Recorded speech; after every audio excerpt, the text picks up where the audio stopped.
Hi, I'm Doug Jessop. And I'm Nisha DeGaring. Welcome to Family Heritage Stories, where we talk about what makes us who we are. Things like traditions, values, and culture. How are these things passed down from generation to generation? Through deeds, through words, through stories.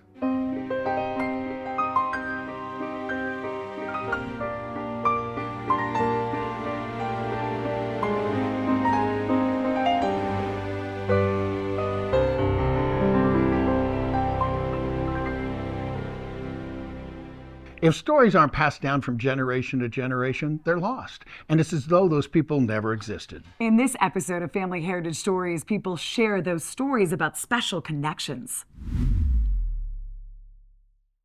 We all benefit from heroes among us. Now, they're going to say, it's just part of the job. But it's more than that. It's time for Hero Salute Stories.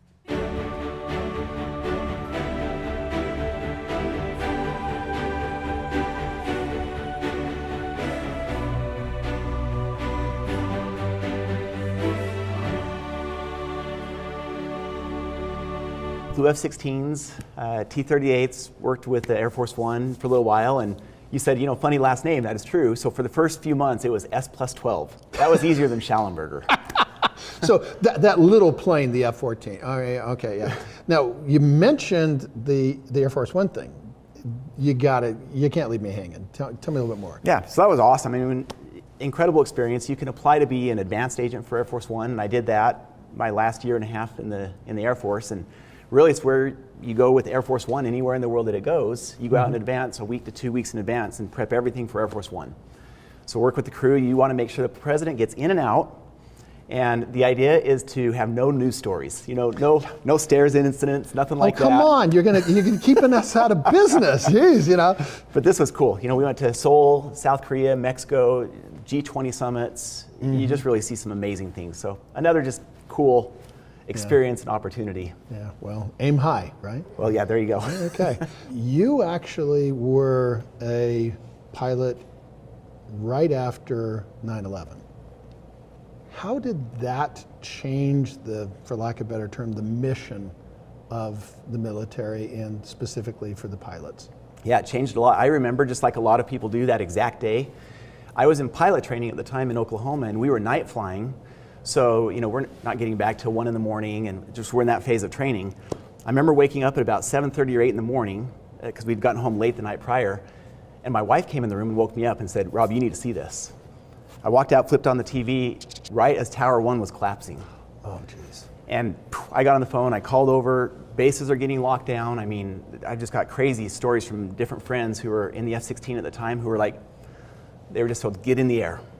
In fact, a friend of mine was in one of the two F-16s that was tracking down the flight that ended up going down in Pennsylvania. They were about 80 miles behind it, running it down. And they were literally on the radio discussing, what happens if we catch it? We don't have any missiles. They just threw us right in the jet. We took off, and their plan literally was to, if they had to, ram the jet. Wow. Ram the airline. So they were going to try and hit the back or the wing, eject if they could, but possibly, give up their life. So to answer your question, it really changed the game. Obviously, the tenor and tone of war changed. Before, you talk about fighting governments. Well, now you're talking about fighting a decentralized group of people, Al-Qaeda. They don't have a home base. They don't have a country. Changed the whole dynamic. So our responsibility, I went to South Carolina after that, was called Noble Eagle. And for 3 years, we started flying air patrols over our own country. Wow. That had never happened before. Yeah. So, you fly over New York, there's jets over the Super Bowl. Anytime the president would leave the White House, there's two F-16s or two F-15s or whatever with the president. So, Bush at the time, when he'd go to visit his ranch in Texas, people don't know this, but there'd be two fighters over the top of him 24 hours a day. We had never done that before in the United States. So it really did change the face of everything. And of course, now we're years later after that's happened, and warfare as we know it has changed. Hero Salute Stories are made possible by the generous support of viewers like you. Go to fedorafoundation.org to donate today.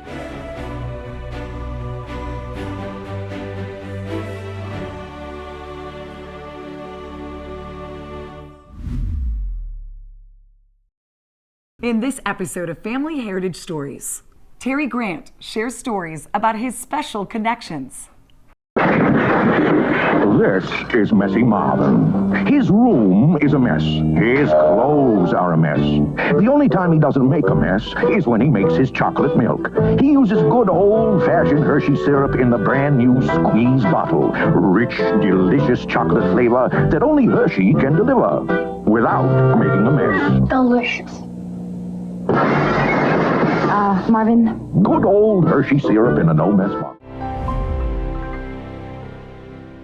There's a special bond between grandparents and grandkids. Tell me a story about your grandma or grandpa.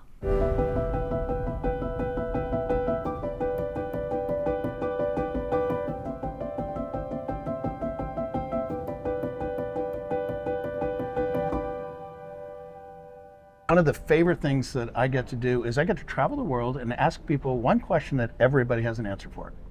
Oh boy, I see this coming. I hope I get it right. Okay. Do you know the right answer to this? No, there is no right answer. Oh, okay. Well, then I don't have to worry about No, flunking no. the test. I think you can get it. So you get to pick. Now, I'm guessing that you were raised with some grandparents. Actually, you're a lot more right than you think. Okay. And the reason why was because my mom and dad were traveling when I was born on the way to a gig. Oh, no way. Yeah, my parents were passing through Jackson, Mississippi, and my mom pulled over and said, "Hey, it's time." And 5 hours later, I was back in the car with them, headed to Baton Rouge, Louisiana. There you go. And I don't, of course, remember any of that. I mean, the only thing I really remember about that day is that everything was dark and wet, and all of a sudden it was white and bright. So here that's all, So that's all I remember about that day. So tell me about one of your grandmas or grandpas. Wow, they were all so special. Let me. I'll do my mom's mother and father explanation because they were extremely colorful, like my mom. My mom is 94 years old. Her name is Dr. Betty Stallnecker. She has 23,000. Hey, Mom, 23,000 followers on Facebook. Wow. She puts up new videos every single day on the internet, and she still drives everybody crazy. And it's one of those things that, by the way, audience, come on in and laugh and be a part of the show. It's all right with us. You don't have to keep quiet, have fun. But we're developing an audience where we are, and it's a lot of fun to do that. I think it's the hat. My mother's mother was named Laura Pascal, and she taught British literature for 42 years in a town of 1,600 people. Whoa. Imagine teaching British literature to a bunch of Tennessee hillbillies. Wow. In a little town called Ripley, Tennessee. There's actually a place called Ripley, believe it or not. And her name was Laura. She was married, of course, to my grandfather, and on his birth certificate, his first name was Farmer. Okay. His name was Farmer Pascal, Farmer Holmes Pascal, F.H. Pascal was his name.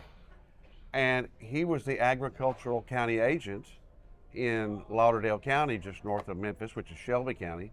And he was the first agricultural agent in the United States to have a daily radio show for farmers. Well, his name was Farmer. I mean, what else are you going to do, right? Well, he certainly wasn't going to be a jeweler. I know. I mean, can you imagine the pressure, though? It's just Yeah. like what are you going to be doing when you grow up? Yeah. Well, I'm glad they didn't name me musician. I'd have had a real problem. I'm Rick Steele, and you're watching Family Heritage Stories. Love's exciting. Come aboard. We're expecting you. The Love Boat. Promise is something for everyone. Set a course for adventure. Your mind on a new romance. It's love. Welcome aboard. It's love.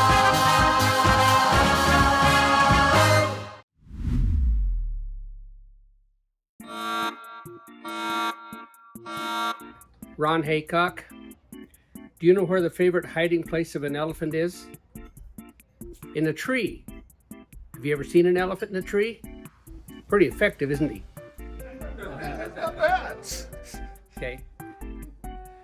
I had to take the chainsaw away from my brother the other day because he's very dangerous. That's okay, he's only half brother.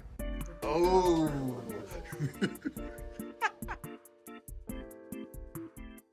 What does heritage mean to you?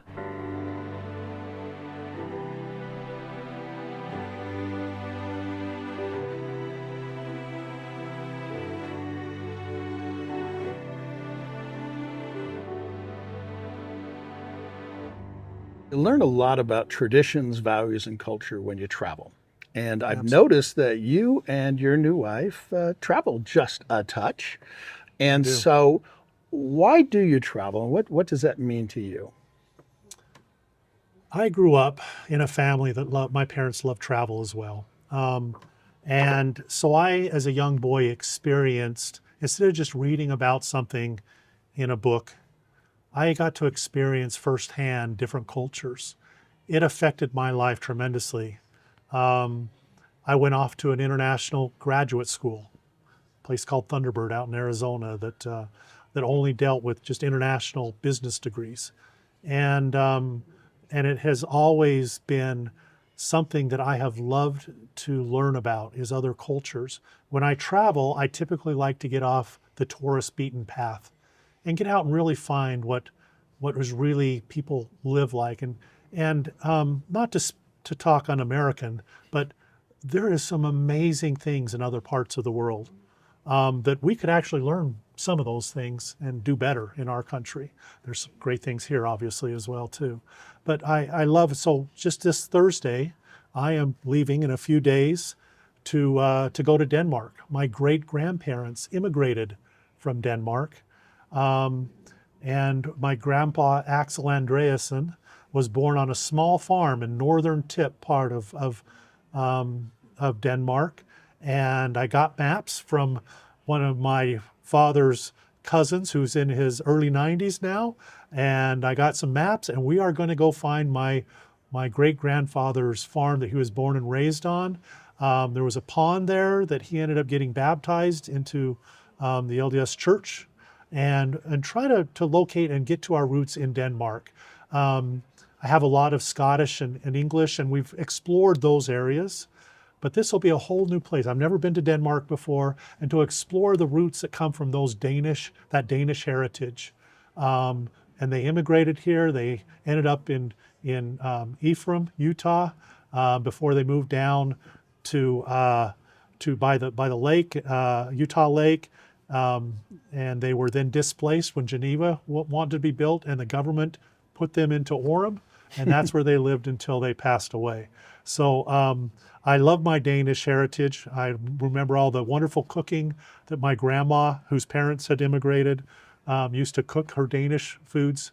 And I'm really looking forward to going back and being a part and learning about this part of my heritage. Now, there is a feature in the show called A Recipe from Grandma. Okay, and I doubt you know the actual recipe. But, I have no clue. But just out of curiosity, I was a really good eater. Okay, Not a what fixer. kind of foods were you consuming that were from the old country? I remember she had a skillet with little donut holes, and she would make these, and I don't remember what they were Abel called. skeevers. There you go. Yes. That's what they were called. So yes, you had those. She did what we call Danish pickles. There was probably a Danish name for them, but they were like mature cucumbers and pickled a certain way. She made a lot of open-faced sandwiches that Denmark is really known for, and she put herring on these sandwiches. I loved it. I adore herring to this day because of that. So yeah, there's a few things that I remember that really endeared me. Have you ever wondered how an object becomes important enough to be passed down from generation to generation? Well, later in the show, we share one of our viewers' treasures remembered.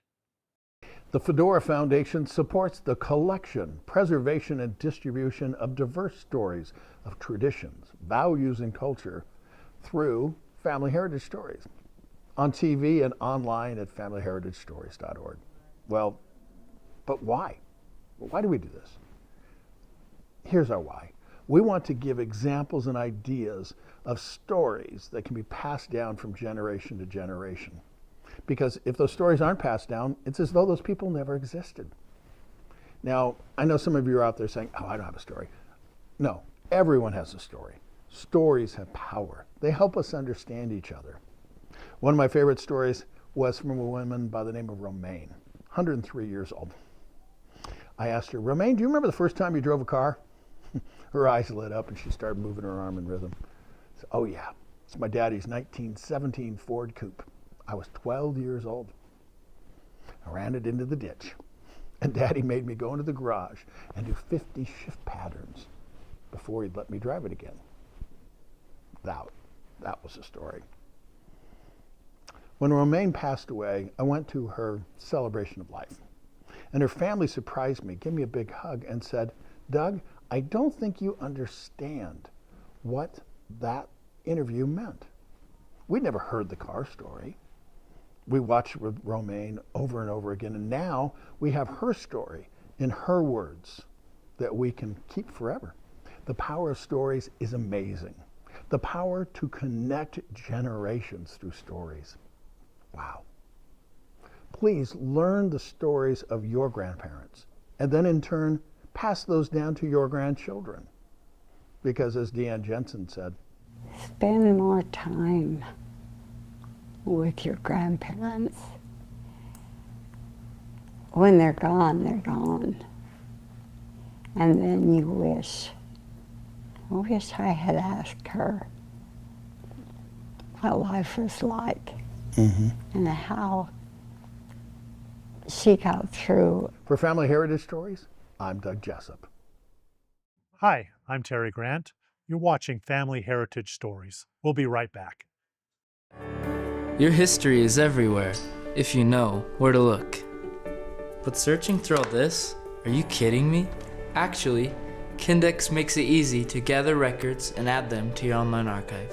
So everyone can jump in and index their records, making every word searchable. With Kindex, I know them anyway.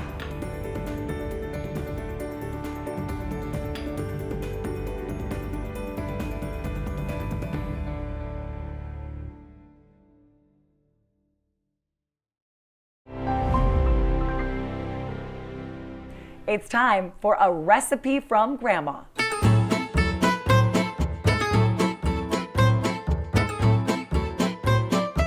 What is in Able Skewers? It is a Danish pancake that you cook in these little cast iron pans, and you slowly turn them so that they fill in and they become almost like a small donut. I've had them for years, so yeah, I know what they are. I just went, yeah. And you gotta slow cook them. You gotta slow cook them. They'll look like they're done, but you gotta keep checking the middle because they'll be raw in the middle if you get too fast with it. But yeah. Okay, one of the little features we have in our show is called a recipe from Grandma. Okay, so I realize, you may or may not know this off the top of your head, but what kind of ingredients are in Able Skewers? So in a single batch, I can tell you, in a single batch, you're gonna separate 3 eggs. Oh, here it is right here. Here we go. You're gonna separate 3 eggs. You're going to whip the eggs, the whites, so they're like a fluffy cloud, and then while it's doing that, you're gonna put the egg yolks in, the sugar, the salt, mix those up, add the buttermilk, mix it up, then sip the flour, baking soda, and baking powder together, mix it up. But before you add the flour, you gotta drop in those cloud-like egg whites, mix it up, and then... So that's the secret. Yep. That's the secret from Grandma, okay. Those actually have to be whipped real, and that's what makes them light and fluffy, so. Okay, now I've noticed that, sometimes you just have them plain, and sometimes you mix stuff in. Right. So what kind of things do you mix in Able Skewers? Oh, you can do just about anything. Some people will put jellies in them, but I find them to be way too messy, so we think anything that's solid. So we've been putting strawberries, we've got apples that are over there. In the past, I've put chocolate chips in there, or like little caramel bites, but sometimes they would leak out and then you've got a pan you gotta clean.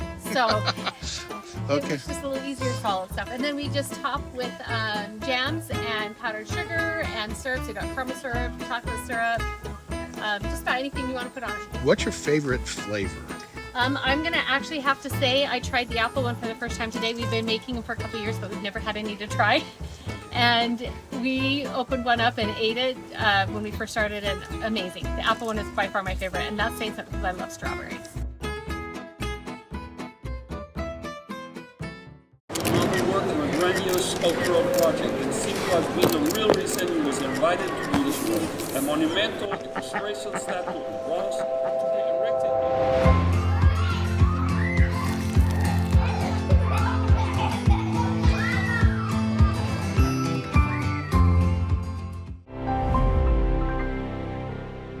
You learn a lot about traditions, values, and culture when you travel.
Hey. Hey. Hey?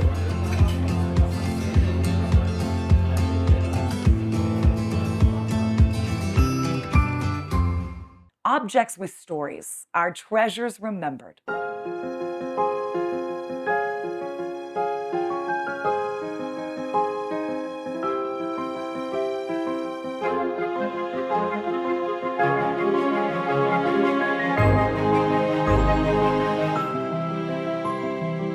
My mom invited me over last year and she wanted to give me a family heirloom, which is pretty rare because we don't have a lot. Yeah. In fact, we have nothing for family heirlooms. Mm-hmm. It's a picture of it's a buckskin coat, and it was made back in the early 1900s, perhaps late 1800s.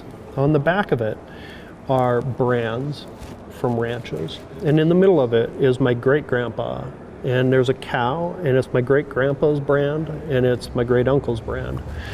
The reason I bring that up is because my great-grandpa started the Great Falls Meat Company back in the late 1800s. He would go out and he would purchase cattle from the local ranches around Great Falls, Montana.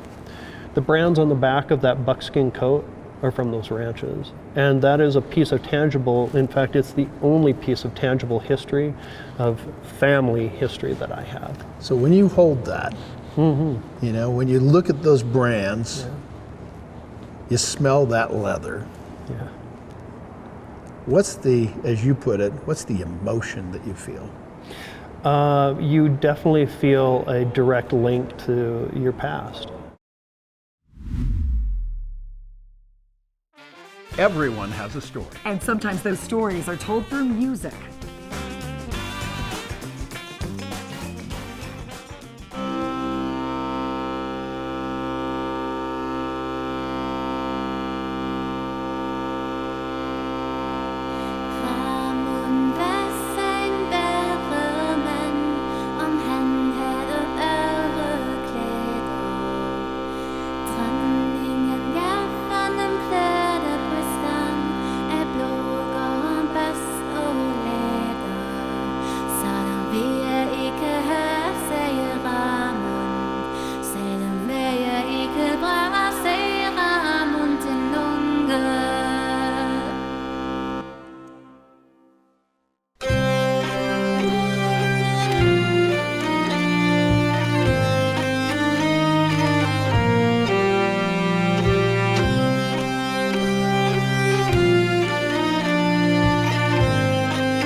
What makes you smile? Spry Natural Xylitol mints make me smile. I think it might help you too.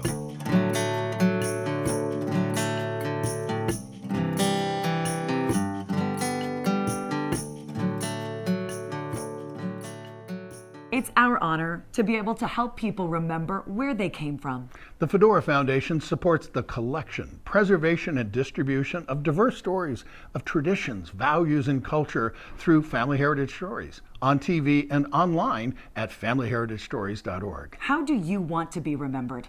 With another episode of Family Heritage Stories, I'm Nisha DeGuerin. And I'm Doug Jessop.